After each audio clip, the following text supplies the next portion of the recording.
Good evening, everybody, and welcome to the Dental Water Cooler series for the Ultimate Patient Experience. I'm David Moffat, your host. I'm a retired dentist from Sydney, Australia, and this is the first program monthly of the series on how to build a great dental practice, relying mainly on customer service, and so reducing your outspend on marketing, because it's about keeping patients that you attain as opposed to just attaining more and more patients, not treating them correctly. So I'm having a conversation this evening with whoever logs in.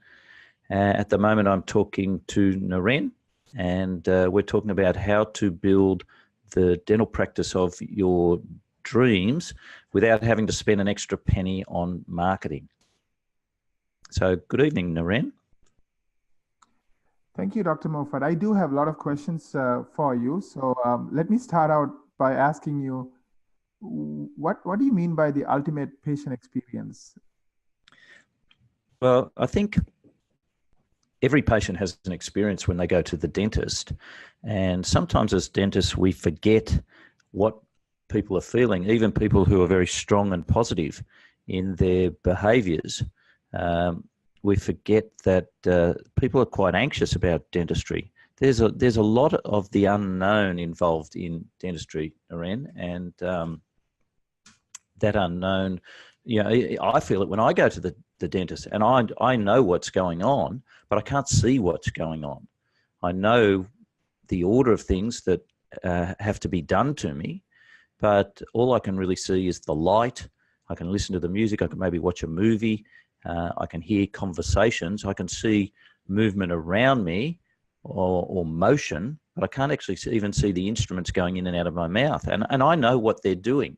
So if I take that back to then the average person in the street, it really is a fearful sort of process. What are they going to do? How much is it going to cost me? Is it going to hurt when they do it? Is it going to hurt after they do it?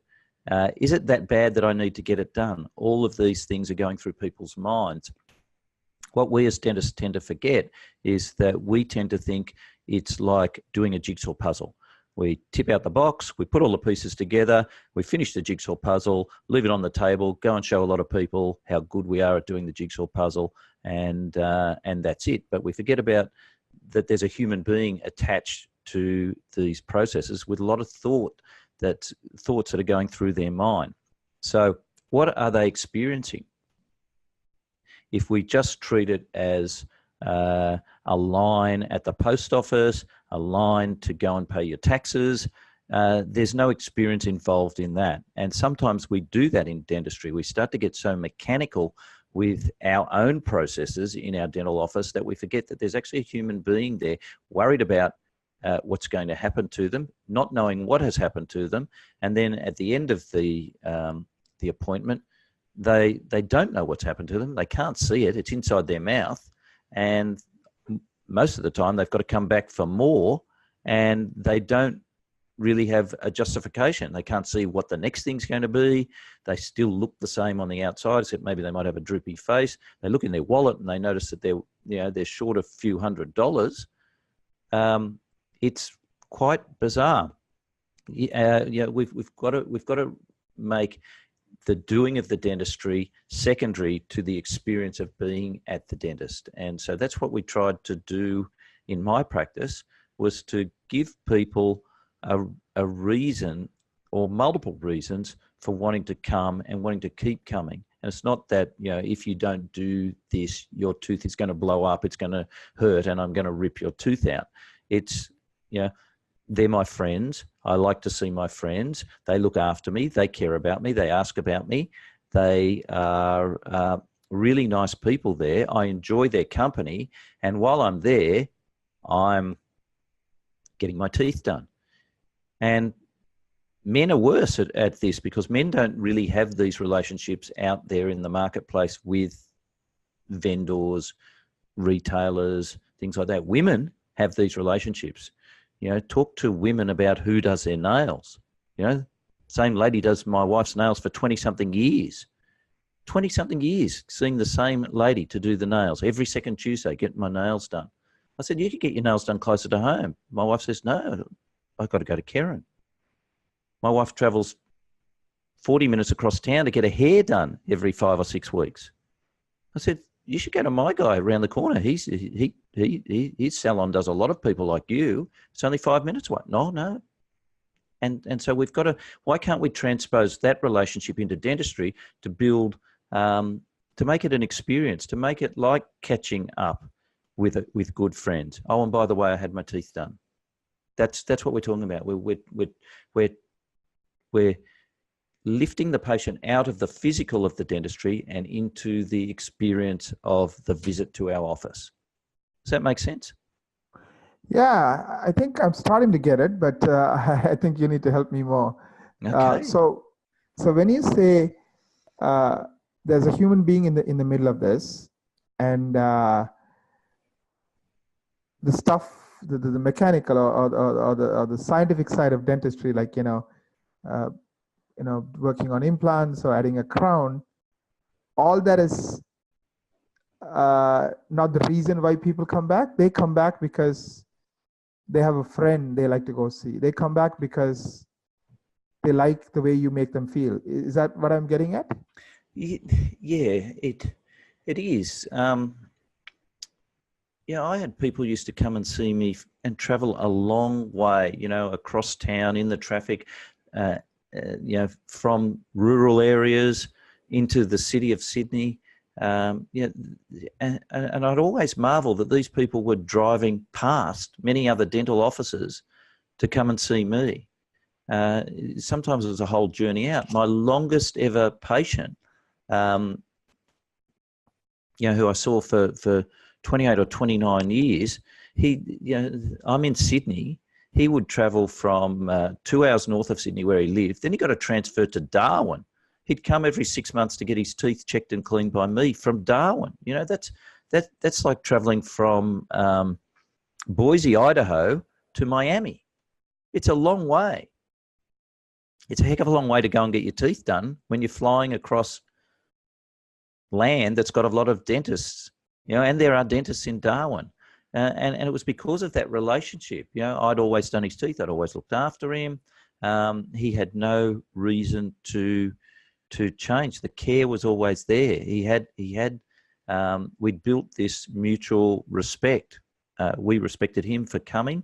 We always, enjoyed catching up with him, and he with us as well. So, we tend to forget sometimes. One of my coaching clients was telling me he had 5 dental hygienists in his office, just built a new office, 5 dental hygienists, that's 5 patients every hour checking out. Guess what? He only had 3 receptionists and 3 FPOS terminals to process those 5 people checking out. So what he was getting, what he'd created, was a bottleneck at his dental office every hour of people leaving, because he also had people being treated for restorative by the 2 dentists. So he actually had 7 people every hour leaving and only 3 people to check them out. Now, and again, talk to your wife, talk to women you know. Look at yourself. Have you ever been in a queue or a line at a checkout at a store, and you thought, this line's not moving, and you just dropped the goods that you're going to buy and walked out because you couldn't wait? That's the scenario that he was creating in his office. He delivered the process. He was expecting them to pay, but he was making them line up to give him the money that he required for doing the work. I think, we've got to look at that process. Can we make that process of handing over the money be supplementary? Can we have enough people there? So in a one-on-one situation of handing over the money, most dental offices, where do they hand over the money? They have a public area and an upstand, and the money's handed over at the front counter. The more progressive ones have private offices where you have an appointment scheduler scheduling the appointments. But is it a matter of fact process, or is it more a conversational process? We endeavoured to create a conversational process so that talking about the fees, what was done, what's going to be done next time, was just, whatever it is, I know roughly what it's going to be. that was the relationship that we had with our patients, was that it was all part of the process. So people would finish their treatment, but they might still be in the office for another 45 to 60 minutes, still chatting. It was really, truly a different place to go to get your teeth done. Yeah, I think I'm really starting to understand. So what you're saying is this gentleman who flew across, and to come and see you, he came because he trusted you, the person, and your team. He knew you guys had his back. He Exactly. felt safe. He felt taken care of. And he enjoyed the people he was coming to see every 6 months. That's So correct. it was Yes. worth it for him to take the time and the money and go past hundreds of dentists to come see you. But 20, how long did he come and see you? For a long time. 28 years. Wow. And in fact, Naren, he was a patient of mine before I bought that office. He was a patient of mine when I used to work 7 miles away, and he switched to follow with me because we built up a relationship when I was working as an employed dentist, and so he carried on being seen by me at my new office, and then for another 28 years at my new office.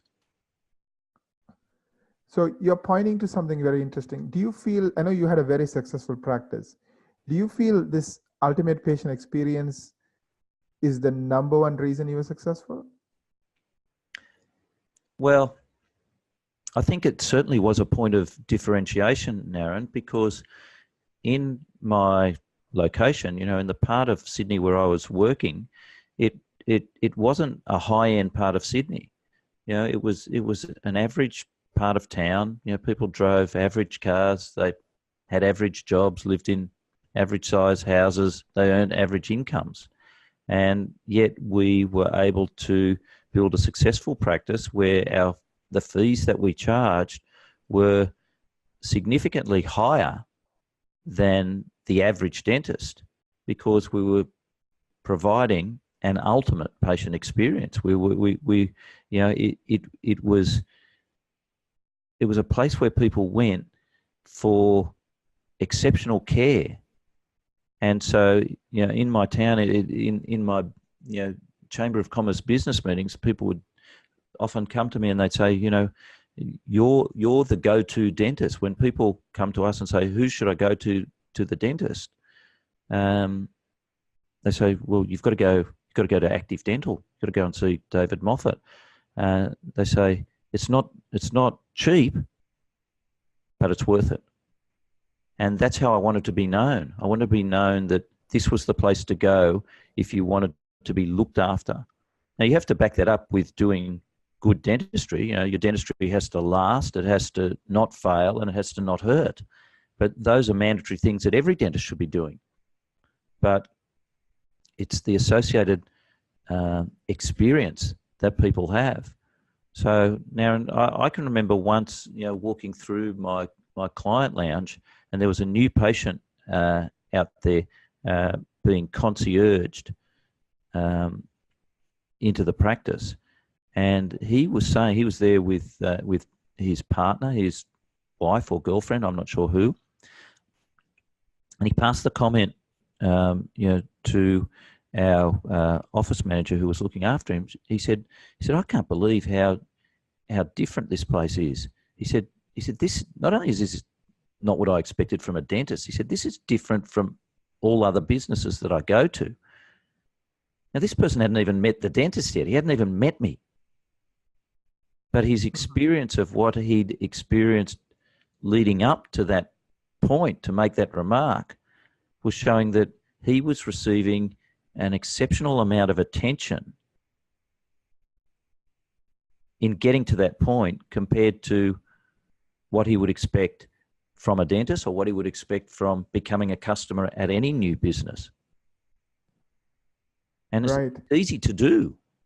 It's just a matter of building your processes and making sure that your processes are enacted and implemented. Right. I think you're pointing, you used some interesting words. You used the word human beings. You didn't say people, you didn't say, patients, you call them human beings. So I'm guessing, again, I want you to explain what you mean by that. I guess, are you pointing to these people have feelings, thoughts, desires, perceptions, and one of the biggest feelings is that they want to feel taken care of. They want to feel that you care about them. You're exactly right. And so we tended to not use collective nouns like patients. In fact, I steered well away from that. I always felt that patients were people who went to hospitals to get better.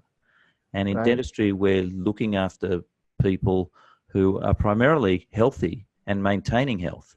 A lot of dentistry is preventive, maintaining their oral hygiene, maintaining the status of the work that we've done. So the term patient implies, inpatient. It implies somebody, going to have an operation. So we thought they're not really patients. They are more clients or customers. They are customers because they're paying for an experience. But instead of collectively labeling them as people, that tends to give you a picture of a crowd. If you say there are people, you would think a number, a crowd, a small group. I wanted to think of them as what are they individually? Well, individually they're different. They're different people. They're a collection of persons. They're a collection of human beings. Every human being is different. Every human being has a different thought pattern. They may arrive at similar outcomes and results when they think, but the processes they go through will be different.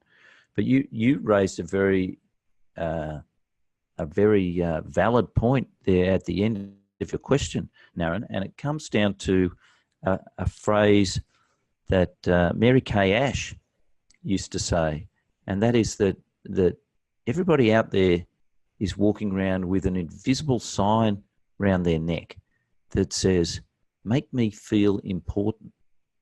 And this was the driving statement in my business, was that we need to make each and every visitor to our dental practice feel important.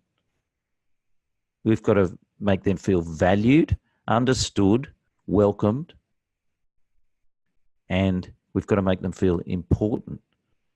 Because if they feel inferior, and a lot of dentists do this subliminally, unconsciously, I'm the superior dentist, I know what I'm doing, let me tell you how to do a filling.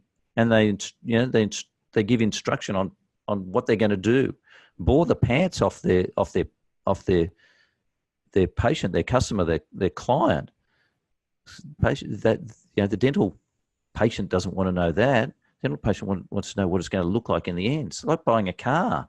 You don't really want to know how the petrol gets from the tank to the wheels to make the car go faster. You just want to know what you look like behind the wheel of that car, how you feel in that car, what your friends are going to say when you park that car out the front of their place. And sometimes we forget that it's about that person feeling important, valuing them, thanking them, going through the processes of welcoming them into the office, welcoming them to the dental operatory, to the dental chair, thanking them at the dental chair, thanking them during the dental process, during the procedure, checking in with them during the procedure, making sure that everything's going okay, checking them out with certain specific questions which they think are tailored, or they don't even think they're tailored. They think they're just directed straight at them. But they're specially crafted questions that are made to feel individual to each and every visitor to your practice. But if you don't ask those questions, then the patient, the client, the customer doesn't get to feel that experience. We used to go through and think of questions we could ask where we knew that the patient, that the client would answer in the negative. But the value was in asking the question as opposed to never asking the question.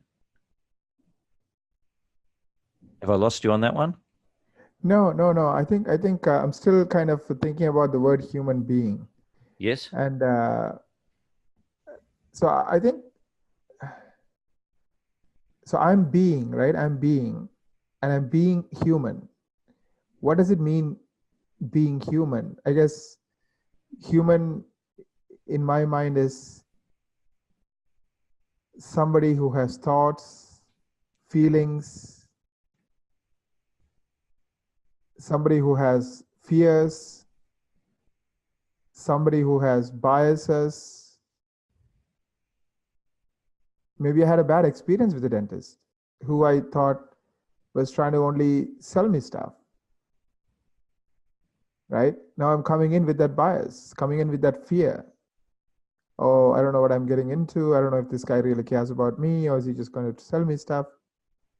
Right? I'm coming in with all these things, anxieties, concerns, worries. Maybe I had a bad day. Maybe I had a fight with my wife or husband. Right? And I'm coming in with that. So you're saying, if you don't treat them like a human being, an individual, somebody with feelings, thoughts, desires, struggles, challenges, and you treat them like a patient is kind of a thing you work on, right? You totally miss that bond, that relationship, that trust they have in you. And it doesn't matter how great you are, like your skills, your whatever, but if they don't feel that you value them as a person, like as a human being, like, it's like a relationship, a husband and a wife, right? If your wife doesn't feel you value them as a person, you care for them, then it really doesn't matter how big your house looks like. Exactly right. Exactly. And so what are the connections that a new patient to a dental practice is looking for? And when they come in, they want to be welcomed. There are certain things in their mind that And when you say they, you mean you're pretending it's you, right? Like, yes. if you are coming into a practice, yep. What would make you feel important? Is that what you're saying? Exactly. So having somebody ready to greet you, knowing that you're arriving, knowing who you are. So, Naren, you make an appointment to come to my office at 2:00. I already know that information since you've made that appointment. I know that at 2:00 on Tuesday, somebody who I've never met before is going to walk in that door and tell me that their name is Naren and they're here for an appointment. So I'm going to be waiting for somebody different to walk in the door. And so when they walk in the door, I'm going to be there ready to greet them. I'm going to be ready to greet you. And I'm going to say, hi, you must be Naren. I'm Jane. I spoke to you on the phone. Welcome to Active Dental. Now, you're not ready for that sort of greeting. You're anticipating that you're going to walk in, you're going to have to ring a bell, somebody's going to appear from somewhere, behind a desk, around a corner, through a door. They're going to say, hello. They're going to ask you who you are, even though they know who you are because you've already told them when you made the appointment. Then they're going to give you a clipboard to fill in some information. Why would you not use the information that you already have gathered in advance to create an impression that your office had been expecting your visit? So that was simple. We've got the play sheet. We know who's coming in. We know what time they're coming in. And we know that if somebody turns up at that time who looks like they're going to fit the description of somebody that we've spoken to on the phone, there's a good chance that we can ask them or assume that they are who they are, or who we're expecting. And that's a point of difference straight from the start. What about a sign that at the front of your office that says, "Welcome, Naren, Oh, to wow. Active Dental"? You walk in the door and there's a sign there that says, "Welcome, Naren, to Active Dental. Welcome, Naren. Welcome, Julie, to Active Dental."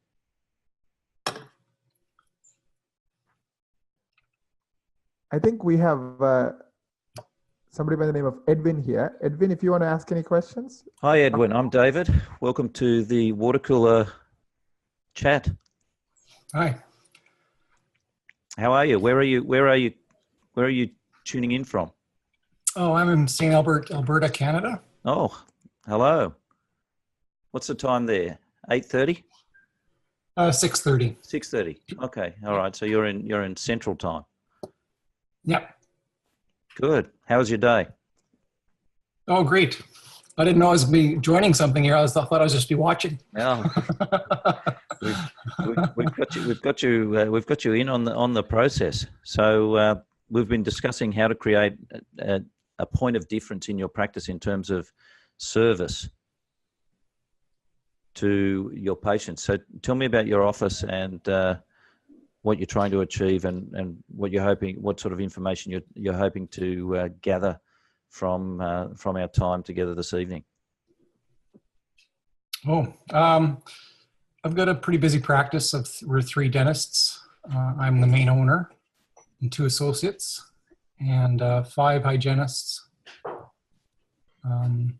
Pretty busy, not looking for new patients really. We're pretty steady that way, just trying to get more efficient, get better customer service, and do more profitable procedures, I guess. That's a very nice way to be. 5 hygienists. That's a very, it means you've got a very active patient base, a large patient base of trusted patients who value the treatment that you do for them. 3 dentists. Is that 3 dentists every day? So you'd have 10 operatories or more in that facility. Yeah, 10 operatories. Yeah. There you go.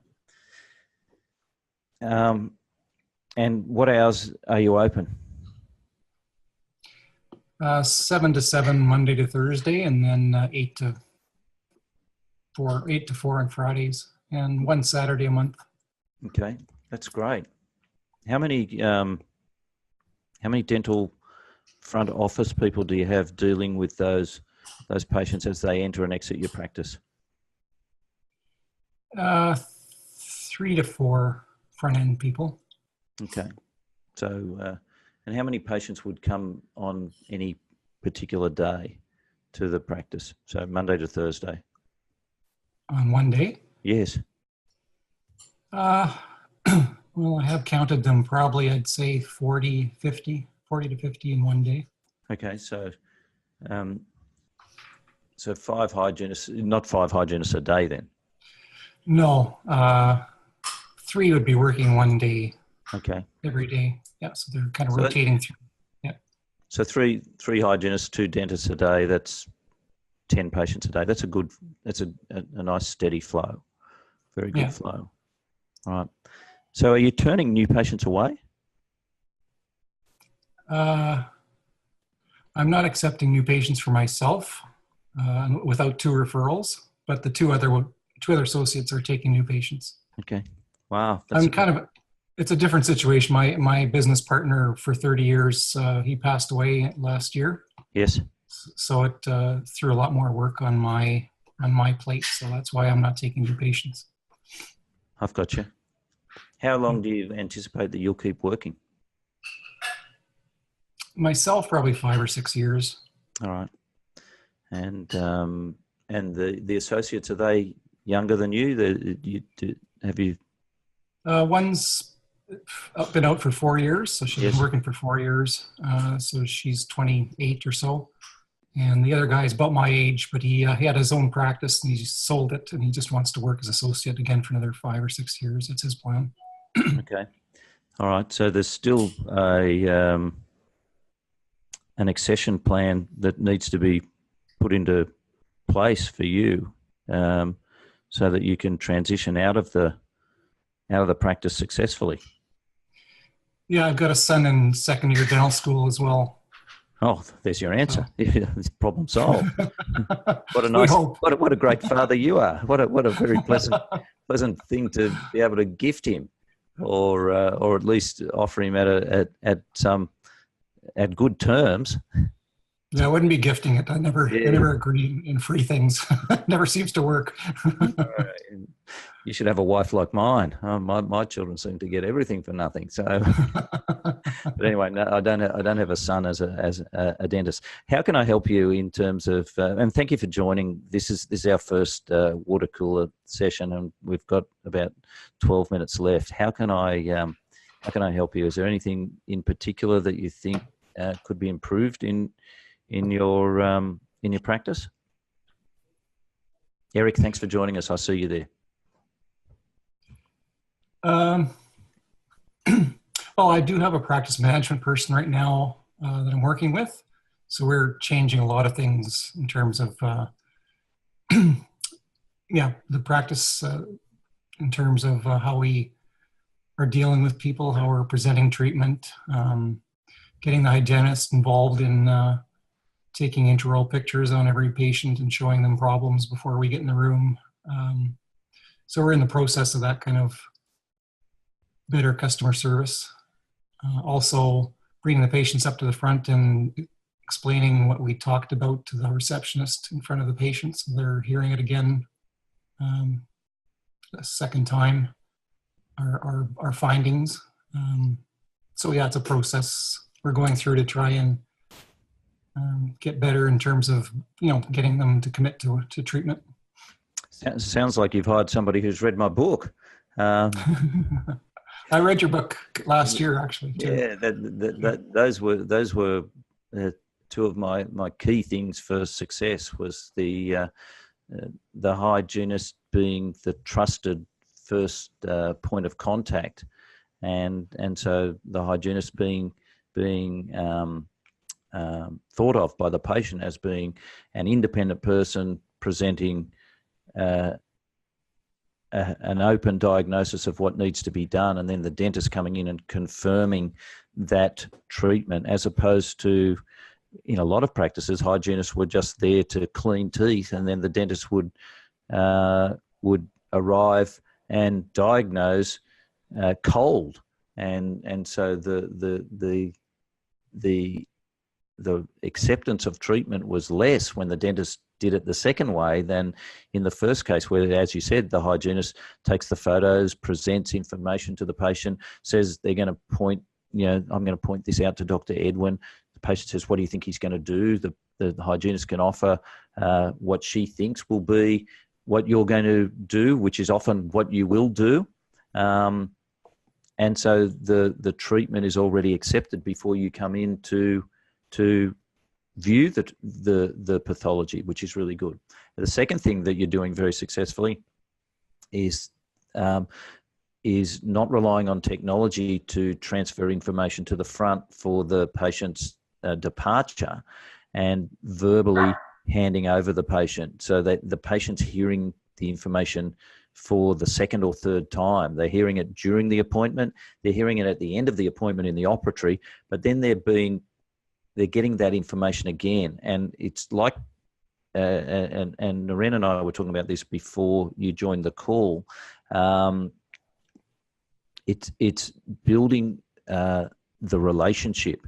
The more they hear the information, the more times they hear the information, the more accepting they're going to be of that information, so that the handover or the handoff at the end of the appointment at the front desk is a choreographed process of making sure that the patient understands, accepts, and schedules the necessary treatment that we have diagnosed and presented to them. And we're not selling them anything that doesn't need to be done. What we're doing is making sure they get done what needs to be done, because the tragedy of most dental offices is they underpresent because they under transfer, and they therefore end up with people leaving the office with work that needs to be done that never gets done, and that creates a time bomb effect in your community. It becomes an emergency that comes back to haunt you at the most inopportune moment. And I've seen specialist dental practices where the patient turns up at the front desk and the person there says, well, let's just see what comes up on the computer. Well, I watched and patients, in a specialist office walking out with, I've got to think about it, got to talk to my husband, don't know what I'm doing that day. And the opportunity is lost because the preparation hasn't been, the preparation in diagnosing, presenting, and, closing is what it is. We have to make sure that they accept the treatment, because it's in their best interest to get it done before it gets worse.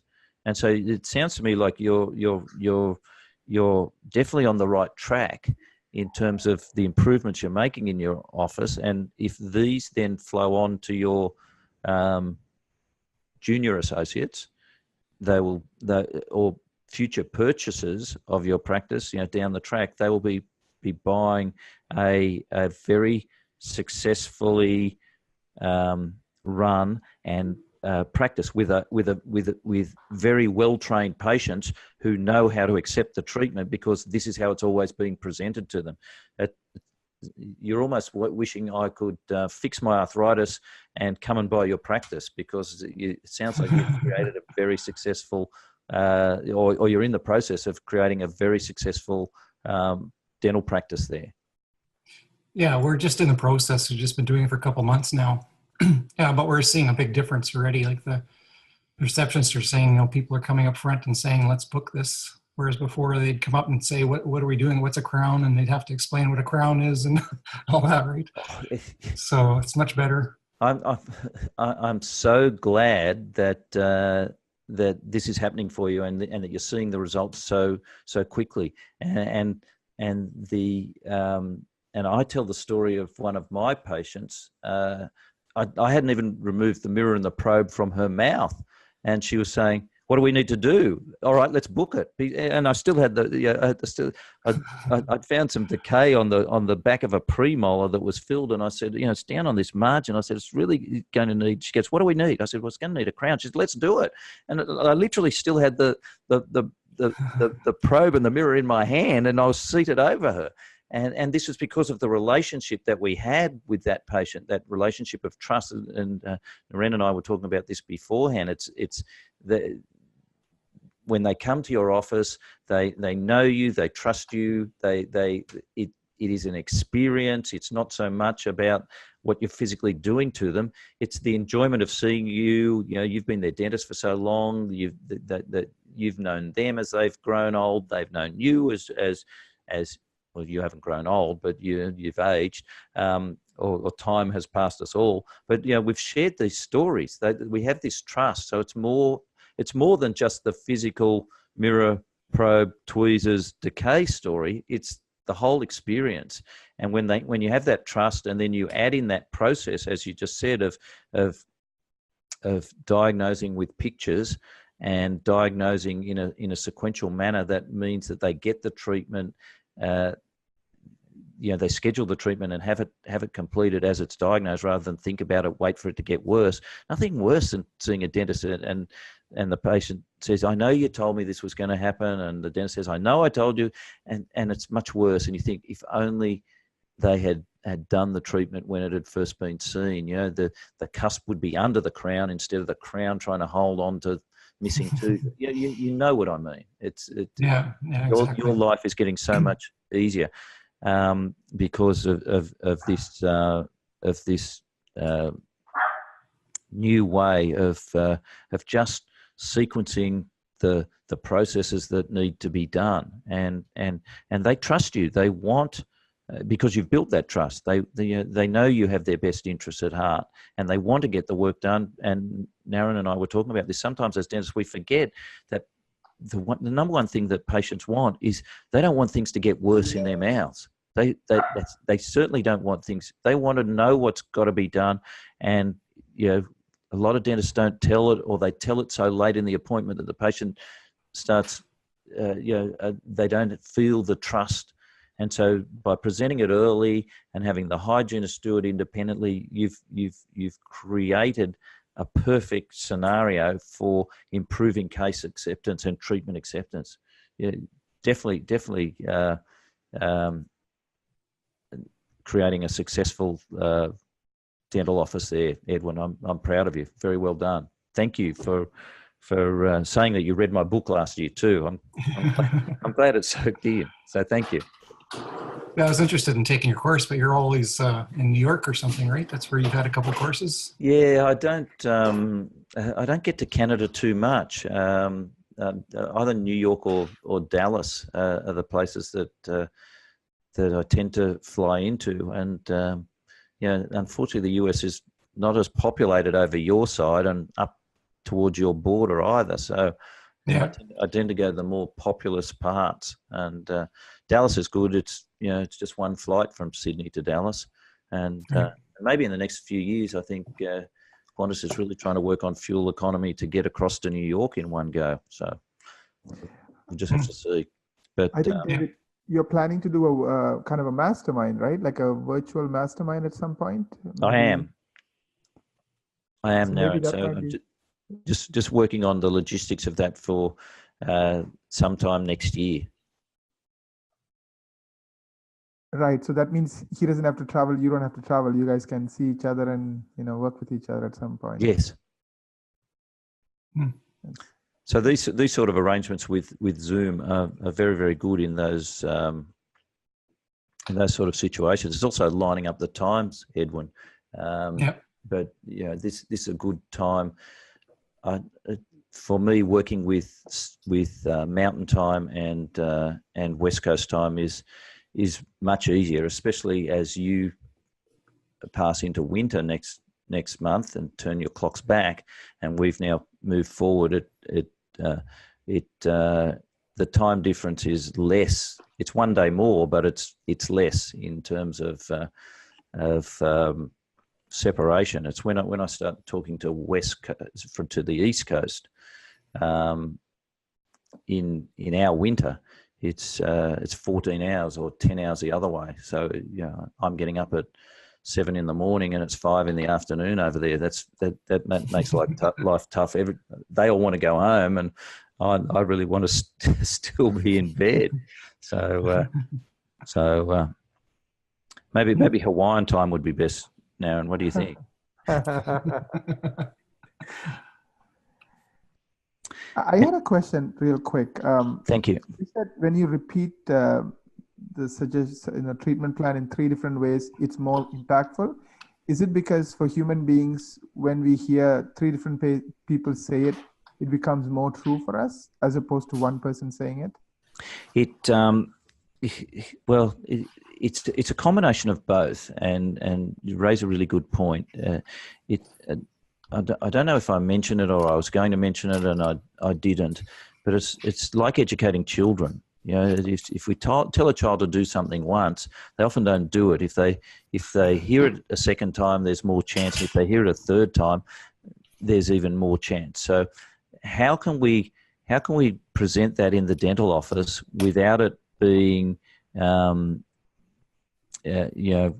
dictatorship type situation? So the dentist saying it 3 times is not really as effective as if they hear it multiple times. Now, in my office, one of the interesting things that we used to find, and my wife was my receptionist towards the end and my office manager towards the end, scheduling appointments.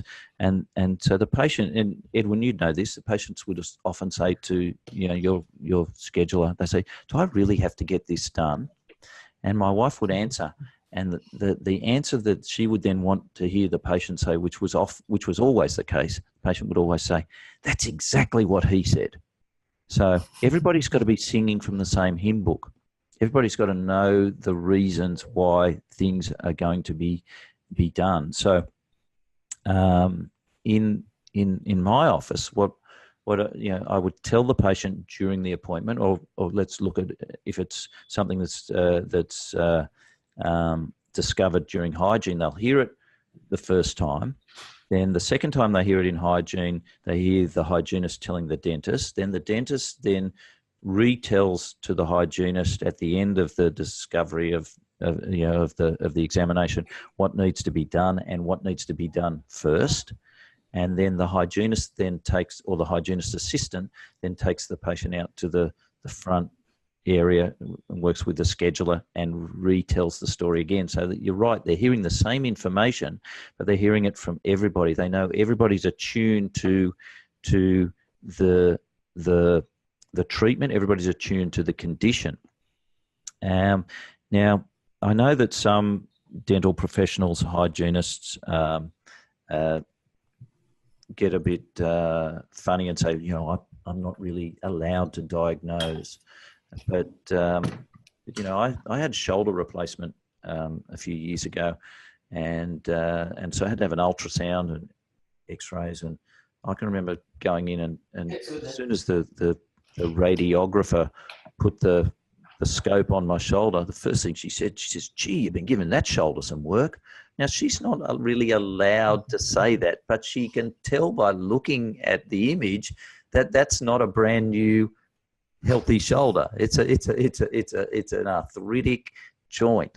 Same with ultrasounds. You take your wife along or whoever, your daughter, for an ultrasound. The radiographer's not allowed to say what they can see, but they know what they're looking for, because if they don't present and take the correct images, the radiologist is going to ask them to do it again, and it's more radiation. So they know. So your hygienists know what decay looks like. They know what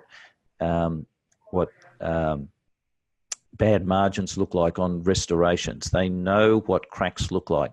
And I always used to ask my hygienist, have you ever seen something that needed to be done and then the dentist came in and didn't see it and the patient went out and didn't get it done because it hadn't been presented? They go, yes. I said, how do you feel about that? They say, felt terrible. And so I said, well, what I want you to tell me is everything that you see that you think needs attention. That's your role. I will then confirm with you whether that's what we're going to do, whether we're going to do something more or whether we're going to do something different. And with time, it becomes like Torval and Dean. Torval, which one? Jane Torval? She used to fly through the air. She didn't say, I'm going to jump now. And he'd go, well, I'm going to stand over here and catch you. They knew what they were going to do. They were synergistic. And so that's how your hygiene exam should be. It should be an efficient passing on of information. And the benefit to the hygienist is that the dentist's actually in there for less time, because he's just confirming what the hygienist has seen. And so the hygienist has more time to clean the teeth, which is what they love to do. So there's multiple benefits. It shortens the amount of time the dentist actually needs to be in there, because he's often only really, if you've got a very thorough hygienist who can see everything and present everything, areas of concern, there's less time needed for the dentist. It's very beneficial. So I think, Edwin, you're really on the right page. Edwin, might invite you to do the next water cooler. Still a work in process. Well, I look forward to you joining us in a month's time for the next chat. We're going to wind this one up just a fraction early because I have another webinar to go to on the hour. So thank you very much for joining us. And if you can watch the replay back to some of the questions that Naren was asking me beforehand. Really appreciate you joining us, and good luck with your practice. And if you've got any questions, just fire them off to me. In the meantime, anyway, happy to help. But sounds like you're getting really great help from your consultant. So I take my hat off to you and to them for not only finding a good way of doing it, but implementing the processes that will create a better practice for you, better practice for your patient, and better results for both. So congratulations. Yeah, thank you. So thanks, Naren, also for joining me on the water cooler, and it's been a pleasure presenting this for the first time. And I think we could probably even talk on this subject again down the track. We really only did scratch the surface, didn't we? Yeah, and I think there's like 7 or 8 others. I guess they have been quiet today. Maybe next time they can jump in and ask questions. Sure. Yeah. Well, sounds like somebody's got a microphone going in the background. So, Naren, I'll sign off now. Thank you again. Thank you, Edwin, for Thank you. doing that. I don't know if you caught. We had a big downpour and thunderstorm here during the middle of the call. About the time you joined, Edwin, it became very dark outside. Oh. A couple of claps of thunder in the distance. But we're getting some good rain, and we don't need it where I am, but we do need it on our farmlands to create some growth. I heard a farmer on the radio this morning saying that half an inch of rain creates an inch of grass, and he was also explaining the difference between how cattle eat grass and how sheep eat grass, and also we have kangaroos, which are vermin down here. So the kangaroos and the sheep, they can get the grass, they get right down to the dirt, but the cattle only get down to about an inch. So you really need long grass for to grow for the cattle to be able to grow the beef that's needed. So droughts are no fun. So I'm hoping this rain's coming down a little bit west of here. Anyway, that's the weather report for today. Thanks, Edwin. Good to chat with you. Naren, thank you very much. And I'll end the meeting now, Naren, and we'll chat again for sure. Edwin, appreciate you joining us. And Eric, See you again. thank you as well, and those others as well. All the best, everyone.